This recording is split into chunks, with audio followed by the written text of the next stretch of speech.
예수께서 다시 바닷가에서 가르치시니 큰 무리가 모여들거늘 예수께서 바다에 떠있는 배에 올라앉으시고 온 무리는 바닷가 육지에 있더라. 이에 예수께서 여러 가지 비유로 가르치시니 그 가르치시는 중에 그들에게 이르시되 들으라. 씨를 뿌리는 자가 뿌리로 나가서 뿌릴새 더러는 길가에 떨어짐에 새들이 와서 먹어버렸고 더러는 흙이 얇은 돌밭에 떨어짐에 흙이 깊지 아니하므로 곧 싹이 나오나 해가 돋은 후 타서 뿌리가 없으므로 말랐고 더러는 가시떨기에 떨어짐에 가시가 자라 기운을 막음으로 결실하지 못하였고 더러는 좋은 땅에 떨어짐에 자라 무성하여 결실하였으니 30배나 60배나 100배나 되었느니라 하시고 또 이르시되 들을 귀 있는 자는 들으라 하시니라. 아멘. 할렐루야. 은혜의 자리에 나오신 성도님들을 진심으로 환영하고 축복합니다. 오늘 이 말씀을 통하여 깨닫는 지혜와 우리 삶 가운데 적용할 수 있는 귀한 시간 되기를 소망합니다. 저는 오늘 마가복음 4장 말씀을 가지고 하나님의 쟁기질 나의 인내라는 제목으로 함께 말씀을 나누기를 원합니다. 한번 따라해 볼까요? 하나님의 쟁기질 나의 인내. 네, 감사합니다. 성도님들, 오늘 본문 말씀을 읽게 되면요, 머릿속에 상상이 되는 그림이 있습니다. 예수님께서 하나님 나라의 복음을 전파하실 때에 정말 많은 무리들이 줄지어서 예수님을 따르는 모습을 우리가 볼 수가 있습니다. 그렇게 큰 무리들이 예수님 앞에 나와왔을 때 오늘 본문 4장의 말씀에 갈릴리 호수 그곳에 수많은 인파가 몰려들었습니다. 예수님께서는 그 밀려드는 인파를 뒤로하고 작은 배에 올라타셨습니다. 잔잔한 물결은 천연 마이크가 되어서 예수님의 음성을 그곳에 앉은 많은 사람들 구석구석 가운데 전달하였습니다. 그때 예수님께서 저기 멀리 보이시는 씨를 뿌리고 있는 한 농부의 시선이 머물렀습니다. 그리고는 한 비유로 오늘의 말씀을 전하기 시작하십니다. 오늘 본문 3절 말씀입니다. 한번 같이 읽어보도록 하겠습니다. 들으라. 씨를 뿌리는 자가 뿌리로 나가서. 아멘. 농부가 씨를 뿌리는데 어떤 씨는 길가에, 어떤 씨는 흙이 얕은 돌밭에, 또 어떤 씨는 가시떨기 밭에 뿌렸다라고 나와 있습니다. 우리는 흔히 이 말씀을 들었을 때 의문이 들 수가 있습니다. 아니, 좋은 땅에다가 뿌리면 되는데 왜 길가에 뿌리고 돌밭에 뿌리고 가시떨기에 뿌리는 것일까? 라는 의문이 들기도 하는데요. 그 말씀을 이해하려면 그 당시에 팔레스타인 지역의 사람들이 어떻게 농사를 지었는지를 이해하면은 이 말씀을 이해하기가 조금 쉽습니다. 사진을 보시게 되면 우리는 흔히 좋은 밭을 먼저 가꾸고 땅을 일궈놓고 그 위에 씨를 뿌리지만 예전 팔레스타인 1세기에는 농부들이 먼저 씨를 먼저 뿌렸습니다. 그리고 나서 쟁기를 가지고 그 밭들을 다 갈았다라고 합니다. 그래서 이 배경을 알 때 비로소 길가에, 돌밭에, 그리고 가시떨기에 뿌려져 있는 씨앗이 농부의 실수가 아니라 모든 땅을 갈아엎어 옥토로 만들려는 농부의 계획이라는 사실을 우리는 깨닫게 됩니다. 하나님은 오늘 이 새벽에 우리 성도님들의 마음 가운데 씨앗을 뿌립니다. 그것을 우리는 받아들이고 또 열매 맺는 삶을 살기를 원합니다. 오늘 말씀을 통하여 나의 마음 상태가 어떠한 상태인지, 나의 마음 상태가 길가는 아니었는지, 돌밭은 아니었는지, 가시떨기와 같이 있지는 않았는지 한번 점검해 보시면서 오늘 말씀을 듣기를 원합니다. 첫 번째 떨어진 씨앗은 길가에 떨어졌습니다. 당시 농경 방식에 따르면은 농부가 씨를 뿌린 뒤에 쟁기를 바로 들고 나와서 그 땅을 다 갈아엎습니다. 그 시간은 굉장히 짧은 찰나인데요. 그런데 그 길 위에 떨어진 씨앗은 흙 속에 들어가기 전에 딱딱한 바닥 위에 노출이 되게 됩니다. 이 사진을 보게 되면요, 이 딱딱한 바닥에 노출이 되다 보니까 새들이 이 씨앗을 채서 먹는 모습을 볼 수가 있죠.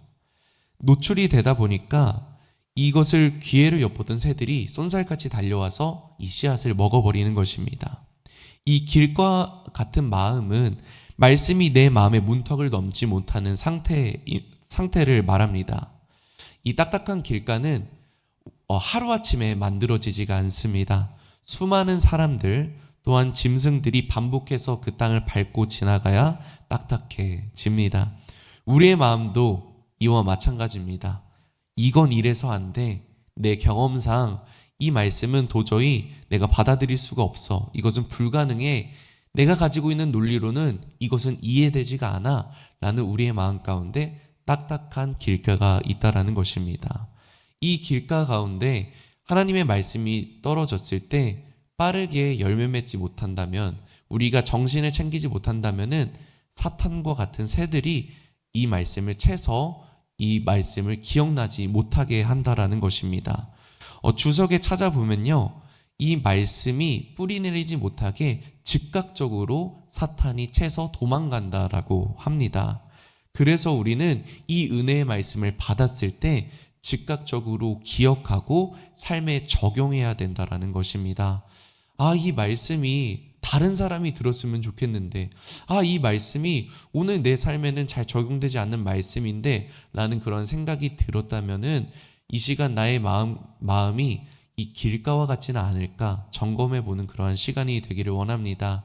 우리가 말씀을 받아들였을 때 즉각적으로 반응하고 우리의 삶에 적용하며 살아갈 수 있는 우리 성도님들 되기를 축복합니다. 두 번째입니다. 돌밭인데요, 뿌리를 내리지 못하는 신앙입니다. 성도 여러분, 팔레스타인 돌밭은 겉만 보면 절대 돌밭인지 알 수가 없습니다. 겉에는 적당히 흙이 덮여져 있고 밖에서 볼 때는 굉장히 멀쩡합니다. 그리고 심지어 다른 밭보다 이 씨앗들이 더 빨리 싹을 피운다라고 합니다. 왜냐하면은 밑에 돌밭이 해가 내리쬐었을 때 따뜻한 열을 제공하기 때문에 이 씨앗이 빠르게 씨앗을 이렇게 열매를 이렇게 맺으려고 한다라고 하는데요. 하지만 뿌리를 깊게 내려야 하는데 이 돌들 때문에 뿌리를 깊게 내리지 못하고 햇빛 때문에 타 말라 들어가는 모습을 우리가 볼 수가 있습니다. 그래서 주변에서는 저 사람은 말씀을 듣고 찬양도 열심히 하고 뜨겁네라고 하지만, 칭찬을 하곤 하지만 그렇지 못한 삶을 살아가는 사람들을 우리가 발견할 수 있다라는 것입니다. 한번 사진을 한번 볼까요? 이렇게 씨앗이 떨어졌지만 이 돌밭 때문에 이 씨앗이 말라 죽어가는 모습을 볼 수가 있습니다. 이 밭의 진짜 비극은 뜨거운 태양이 내려 비칠 때 싹을 틔우는 것까지는 쉬웠는데 이 생존을 위한 뿌리가 깊이 내려가야 하지만 이 돌들 때문에 내려가지 못한다라는 것입니다. 그래서 이 마가복음 4장 17절에는 이렇게 말씀이 나와 있습니다. 함께 읽어보도록 하겠습니다. 말씀을 기쁨으로 받으나 그 속에 뿌리가 없어 말씀으로 인하여 환난이나 박해가 일어날 때 곧 넘어지는 자라고 나와 있습니다.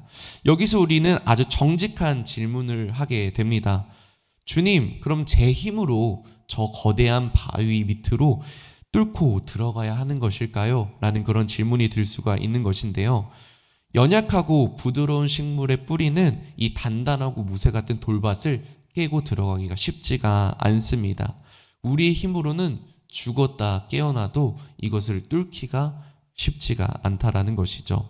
그래서 우리는 하나님께 맡겨야 합니다.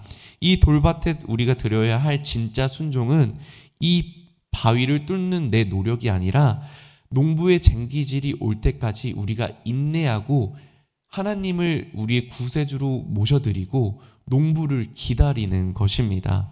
우리가 말씀을 듣고 이 말씀대로 살아가기 위해서는 세상과 굉장히 많은 싸움이 시작됩니다.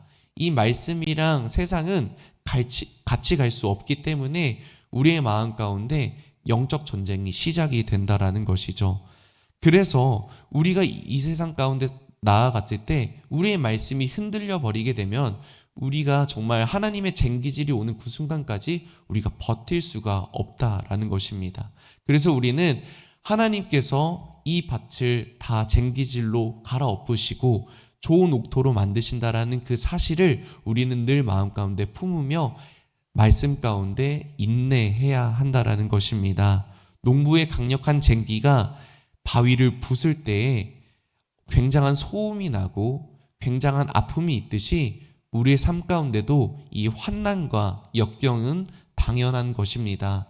그렇기 때문에 우리가 우리의 삶 가운데 오는 힘듦과 역경, 고난이 찾아올 때 우리가 주님의 말씀을 붙들고 인내하는 성도님들 되기를 축복합니다. 결코 흔들리지 않고 하나님을 인내하며 나아갈 때 좋은 결실을 맺을 줄로 믿습니다.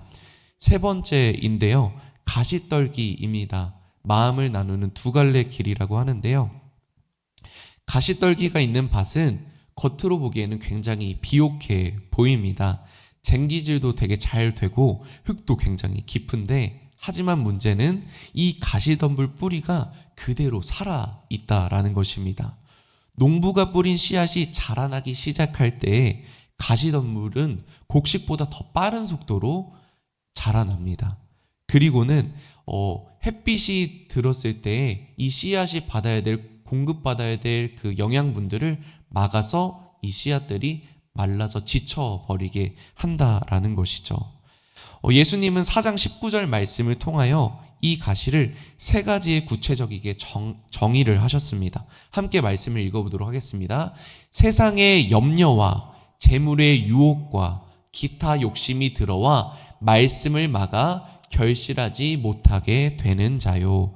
아멘. 여기서 나오는 세상의 염려라는 뜻은요, 헬라어로 메림나라고 합니다. 이 단어의 본래의 뜻은 마음이 조각나다, 나누어지다 라는 뜻을 가지고 있습니다.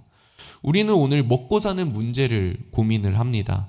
나의 자녀의 미래들, 내가 어떻게 살아가야 될지, 나의 건강에 대한 불안을 늘 마음속에 품으며 살아가기 때문에 나의 마음이 하나님의 말씀에만 집중하지 못하고 갈갈이 찢어지는 것이죠. 분열되고 나누어지는 것입니다.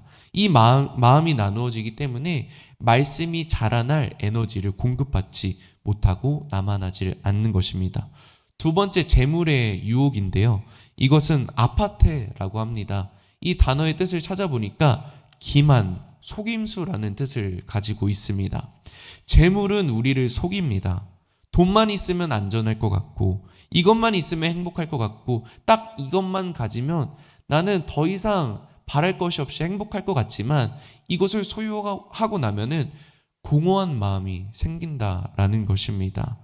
우리의 영혼을 현혹하면서 안락함을 쫓아 살아가게 한다라는 것입니다. 하나님보다 돈이 주는 안락함을 더 의지하게 만들어 우리의 신앙을 질식시킨다라는 것이죠. 마지막, 기타 욕심인데요, 이것은 에피티마이라고 해서 헬라어 원어로는 동경, 욕망, 갈망, 남들보다 더 잘나고 싶은 마음을 가지고 있다고 합니다. 남들보다 더 성공하고 싶고 더 인정받고 싶은 세상의 갈망들을 이야기합니다.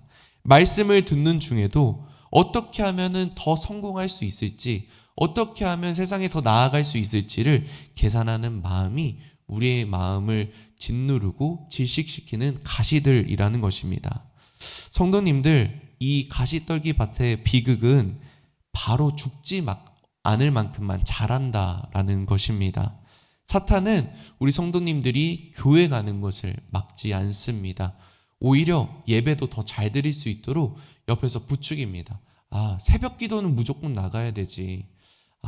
주일 성소는 무조건 지켜야지. 이 말씀을 꼭 들어야지. 수요 예배, 금요 예배는 꼭 들어야지. 하지만 이 마음속에 끊임없는 염려, 고민, 걱정, 세상에 대한 욕심들을 들게 해서 우리의 마음을 질식시키고 갈라지게 한다라는 것입니다. 씨앗이 자라나지만 영양분을 공급받지 못해서 열매 맺지 못한 삶을 살아가게 한다라는 것입니다. 열매가 없는 무기력한 그리스도인으로 살게 만든다라는 것이죠. 그렇다면 해결책은 무엇일까요? 그것은 바로 우리는 말씀에서 찾아야 합니다. 마태복음 6장 33절 말씀을 함께 읽도록 하겠습니다. 그런즉 너희는 먼저 그의 나라와 그의 의를 구하라. 그리하면 이 모든 것을 너희에게 더하시리라. 아멘. 내 안에 자라나는 이 염려와 근심, 걱정, 욕심들을 단호하게 거부하고 마음속의 우선순위를 다시 재정립해야 한다는 것입니다. 이 가시를 뽑아내지 않는다면 절대 스스로 사라지지가 않습니다.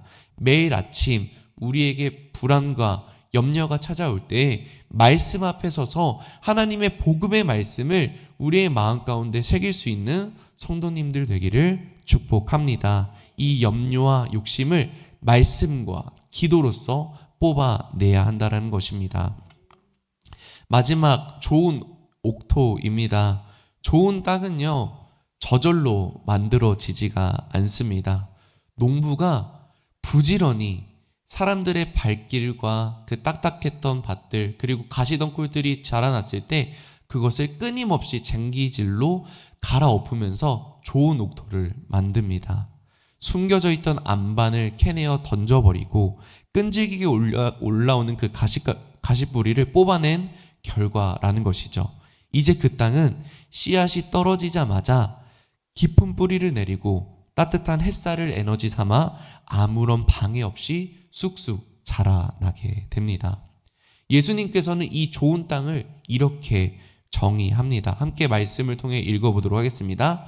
좋은 땅에 뿌려졌다라는 것은 곧 말씀을 듣고 받아 30배나 60배나 100배의 결실을 하는 자니라. 아멘. 여기서 말씀을 듣고 받는다라는 원어는 파라데쿠마이라고 하는데요. 용납하다, 매우 기뻐하다라는 뜻을 가지고 있습니다. 말씀을 듣는 것으로만 끝나는 것이 아닌 우리가 그것을 받아들이고 매우 기뻐하는 상태를 의미한다라는 것이죠. 그 말씀이 내 삶의 유일한 기준으로 삼고 내 안에 인격 안으로 온전히 모셔들인 상태를 의미한다라는 것입니다. 그 당시 팔레스타인 농부들이요, 이 보통 10배의 수확을 거뒀을 때 풍년이라고 이야기를 했습니다. 하지만 예수님께서는 30배, 60배, 100배의 복을 받는다라고 이야기를 하고 있는데요. 이것은 인간의 수고와 날씨 모든 것들이 받쳐졌을 때 10배의 복을 받는 것보다 더 큰 복을 우리는 누린다라는 것을 뜻하는 것입니다. 그래서 우리는 초자연적인 이 하나님의 섭리 안에 풍요를 누리며 살아가야 한다는 것이죠. 이제 말씀의 결론입니다. 성도 여러분, 오늘 말씀을 정리하며 우리는 중요한 사실을 깨닫습니다. 씨를 뿌리는 농부의 손길은 공평했습니다. 길가에, 돌밭에, 가시떨기에 모든 곳에 하나님의 씨앗은 뿌려졌습니다. 그 뿌린 씨앗, 모든 동일한 생명을 가지고 있습니다. 완벽한 복음입니다. 하지만 그 농사가 풍년이 되느냐, 풍년이 되지 않느냐는 우리가 그 씨앗을 받아들이고 열매를 맺느냐, 맺지 않느냐에 따라서 그것이 풍년이 되느냐, 안 되느냐가 결정되는 것입니다. 하나님은 오늘 이 새벽에도 우리 성도님들의 마음 가운데 이 복음의 씨앗을 심고 계십니다. 그리고 쟁기질을 하는 그 순간까지 인내하며 그 말씀을 지키기를 원하십니다. 그리고 지키는 것으로 끝내는 것이 아닌 우리의 마음 가운데 그 성령의 열매들을 맺기를 원하십니다. 마가복음 4장 9절 말씀에 이렇게 말씀하십니다. 또 이르시되 들을 귀 있는 자는 들으라 라고 말씀하십니다. 하나님의 나라의 신비는 멀리 있지 않습니다. 오늘 말씀을 듣는 성도님들이 반응하고 우리의 삶에 적용하고 이 말씀대로 살아갈 때 우리의 삶 가운데 열매 맺는 삶을 맺을 줄로 믿습니다. 농부이신 하나님의 쟁기질에 신실하신 하나님의 모든 것들을 맡겨드리고 우리가 인내하며 나아갈 때 우리의 마음 가운데 성령의 열매, 결실들이 맺어질 줄로 믿습니다. 그렇게 살아갈 수 있는 우리 성도님들 되기를 축복합니다. 기도합니다. 사랑과 은혜가 풍성하신 주님, 고맙고 감사를 드립니다.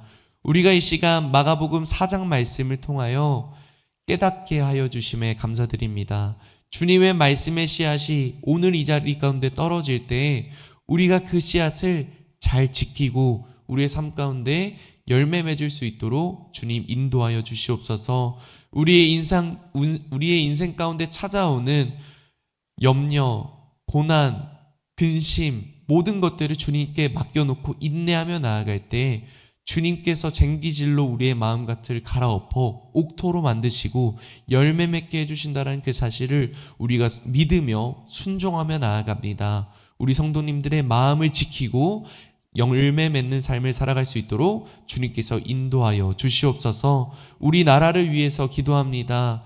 우리 대한민국이 정말 주님께서 보시기에 아름다운 나라, 주님을 구세주로 모셔드리며 주인 삼는 나라 될 수 있도록 우리의 나라를 이끌어 주시옵소서. 세워주신 대통령과 많은 정치인들 그리고 기업가들이 주님의 뜻과 주님의 방법으로 주님을 만날 수 있게 도와주시고 또한 주변에 좋은 크리스찬들을 붙여주셔서 하나님의 그 말씀의 씨앗이 그 마음 가운데 뿌려질 수 있게 도와 주시옵소서. 그리고 주님을 믿을 수 있는 기적들이 일어날 수 있도록 주님 인도하여 주시옵소서. 우리 교회를 위해서 기도합니다. 여의도 순복음 송파교회가 주님의 기쁨이 되기를 힘쓰는 교회 될 수 있게 도와 주시옵소서. 성령으로서 충만한 교회 될 수 있게 도와주시고 다음 세대들을 살리는 교회 될 수 있도록 주님 인도하여 주시옵소서. 또한 이 여의도 순복음 송파교회뿐만이 아니라 이 나라 가운데 있는 전 세계에 있는 모든 교회들이 주님의 그 말씀 가운데 올바로 서서 주님의 말씀을 지키기 위해 힘써 살아갈 수 있는 모든 교회 될 수 있도록 인도하여 주시옵소서. 또한 성도님들의 간절한 기도 제목들을 들으시고 주님의 때에 주님의 방법으로 응답하여 주시옵소서. 주변의 아픈 환우들을 위해서 기도합니다. 야훼 라파의 치료에 하나님께서 피 묻은 손으로 안수하여 주셔서 그 모든 아픔들이 사라질 수 있게 도와주시고 병고침이 일어날 수 있는 기적을 주님께서 허락하여 주시옵소서. 또한 그 아픈 환우들을 옆에서 보살피고 있는 그 가족들을 위해서 기도합니다. 마음이 지치고 힘들고 낭망하고 있는 그 마음들을 주님께서 위로하여 주시고 힘이 생길 수 있도록 주님께서 역사하여 주시옵소서. 오늘도 말씀 가운데 살아갑니다. 이 말씀을 듣고 끝나는 것이 아닌 우리의 삶에 적용하여서 열매 맺는 삶을 살아갈 수 있도록 주님께서 인도하여 주시옵소서.